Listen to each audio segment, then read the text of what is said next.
শীত যে এবারে শুরু থেকেই খোশ মেজাজে রয়েছে তা কিন্তু তার ভাবগতিক দেখেই আবহাওয়াবিদরা অনুমান করছেন। নভেম্বরের শুরু থেকেই কিন্তু পারাপতন শুরু হয়েছিল, সেই পারাপতন চলছে।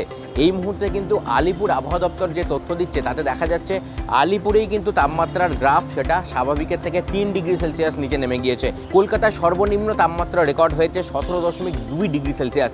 কলকাতার সহ কলকাতা লাগোয়া যে সমস্ত জেলাগুলো রয়েছে, আশপাশের যে জেলাগুলো রয়েছে, হাওড়া হুগলির মতো জেলাগুলো, সেইখানে কিন্তু তাপমাত্রার গ্রাফও নিম্নমুখী। অন্যদিকে পশ্চিমাঞ্চলের ক্ষেত্রে গত কয়েকদিনই তাপমাত্রা 15 থেকে 14, 15, 16 এর মধ্যে ঘোরাফেরা করছিল। এই দিন একেবারে রেকর্ড ঠান্ডা পড়েছে বীরভূমের সিউড়িতে, সেখানে কিন্তু 14.2 ডিগ্রির রেকর্ড ঠান্ডা কিন্তু আলিপুর আবহাওয়া দপ্তরের গ্রাফে উঠে এসেছে। অন্যদিকে উত্তরবঙ্গের ক্ষেত্রে উত্তরবঙ্গের পার্বত্য এলাকাগুলোতে কিন্তু গত কয়েকদিন ধরেই তাপমাত্রার গ্রাফ নামছিল।